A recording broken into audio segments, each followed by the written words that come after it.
do Vinícius de Moraes. São 10h49, a gente vai chamar ele, Jorge Tardan. Já está na linha com a gente? Defesa do consumidor. Então, o professor da Universidade Cândido Mendes e consultor do PROCON, Jorge Tardan, ele está na linha para falar com a gente. Jorge, bom dia, tudo bem? Bom dia, Mirces. Bom dia, ouvinte. É um prazer, satisfação voltar ao nosso quadro Direito do Consumidor, Defesa do Consumidor, Relações de Consumo. Vamos lá. O prazer é todo nosso. Ô, Jorge Tardan, o assunto hoje é a mudança na cobertura dos planos de saúde. A minha pergunta, primeira pergunta, vai beneficiar mesmo os clientes, Tardan? Não, nós, claro que trouxe benefícios, né? É importante que o consumidor que estiver necessitando, de fato, de um atendimento, de uma consulta, de uma internação ou de um determinado procedimento médico mais específico, que ele, caso queira buscar uma informação mais específica, não deixe de acessar o site da ANS. O que é a ANS? Agência Nacional de Saúde. Mas, Mirces, a questão é a seguinte: primeiro, nós temos que, antes de entrar nesses novos benefícios, sim, né, nessas novas imposições aos planos de saúde, nós temos que esclarecer algumas coisas aqui. Nós temos que observar, primeiro, o seguinte: qual é o plano que o consumidor possui?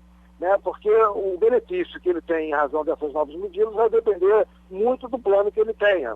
E aí nós temos alguns planos. Por exemplo, se o nosso ouvinte, o usuário de plano de saúde, se o plano dele for um plano ambulatorial, né, que esse plano só contempla atendimento em consultório, ou seja, consultas, basicamente, o nível de benefício para ele é diferente do nível de benefício para um plano hospitalar.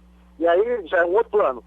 Nós temos dois tipos de plano. Plano hospitalar com parto, evidentemente que é um plano voltado mais para as mulheres, né, e plano hospitalar sem parto, sem obstetrícia. E aí já tem outro tipo de benefício. E o plano mais completo de todos, que é um plano referência, né, esse plano ele já tem todos os benefícios possíveis. Então, primeiro, antes da gente falar desses benefícios, é necessário que o nosso ouvinte tenha a exata ideia, né, a convicção de qual é o plano dele. E aí, antes também de entrar nessa questão dos benefícios, é necessário, esses benefícios só contemplam os planos pós-99, ou seja, já sujeitos à Lei 9656 de 98, que só entrou em vigor em 99. Os planos anteriores a 99, os benefícios lamentavelmente não atingem esses planos, né, porque eles estão sujeitos a uma outra regra. É claro que nós temos aí algumas situações de usuários de planos anteriores a 99 que migraram. E se migraram, eles são sujeitos à nova legislação, portanto, teriam direito a esses benefícios. A questão, por exemplo, de alguns benefícios, vamos citar alguns, né, porque são vários benefícios e aí, né, a relação completa desses benefícios no site da ANS. Mamografia digital, né, não estava contemplado em nenhuma situação anterior. Só se o contrato oferecesse isso. E a maioria dos contratos não oferecia isso. Por exemplo, tratamento psicológico, né, os planos não ofereciam normalmente esse tipo de benefício. Hoje, né, os planos, se for o plano de referência, inequivocamente tem que oferecer esse tratamento psicológico. Nutricionista, né? Nutricionista, os planos antes dessa imposição não contemplavam isso também. Terapia ocupacional, fonoaudiólogo, enfim, são uma quantidade enorme, bastante significativa de acréscimos, né, de benefícios para os usuários de plano de saúde. Transplantes, vários transplantes de rins, de pulmão, enfim, tem uma quantidade bastante razoável de transplantes que estão contemplados pela nova imposição da Agência Nacional de Saúde. Né?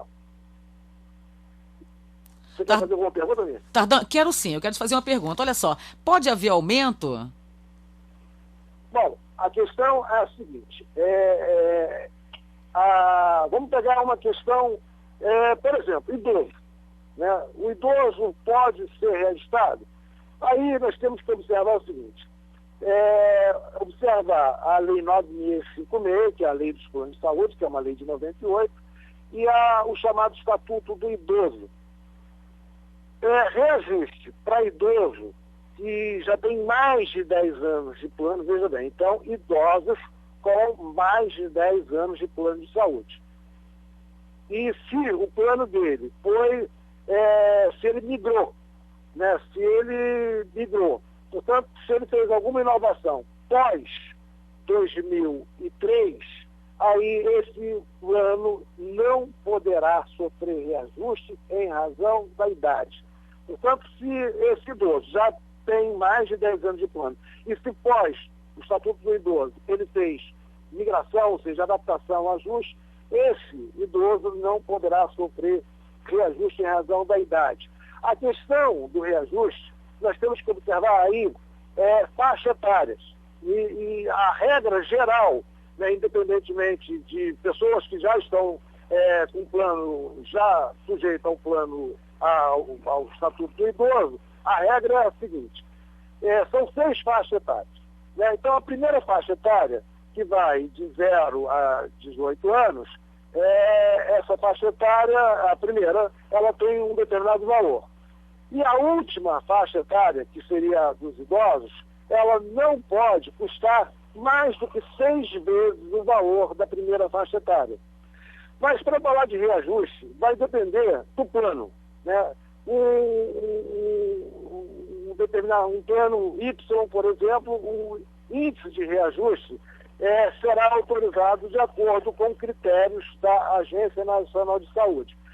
E para que o usuário saiba se o plano que ele possui foi autorizado o reajuste, ele terá que ligar para a ANS ou então acessar o site da Agência Nacional de Saúde, www.ans.gov.br, para ver se aquele determinado plano está autorizado a promover o reajuste. Sendo que o reajuste pode se dar por faixa etária e, evidentemente, em razão de reajuste dos custos dos planos de saúde.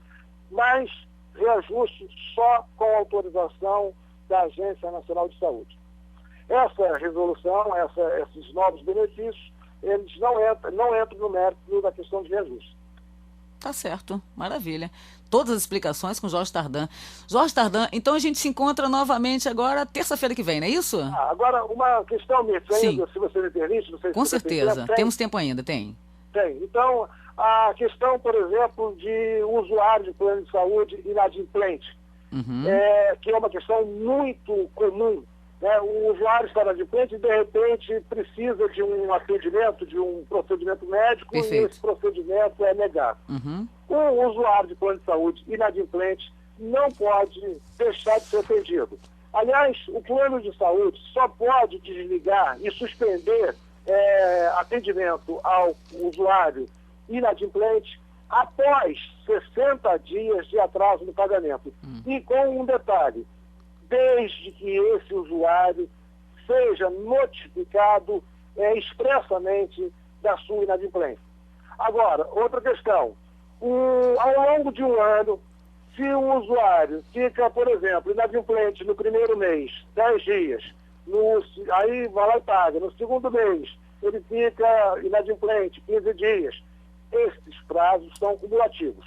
Então, um usuário de plano de saúde que não somou ao longo de um ano 60 dias de inadimplência não poderá sofrer suspensão, interrupção de atendimento ou de procedimento médico em razão da inadimplência. E o desligamento desse usuário só poderá se dar após a notificação expressa da sua inadimplência. Perfeito, Jorge Tardan. Muito obrigada pelas suas explicações. Uma boa semana, né? E até a semana que vem.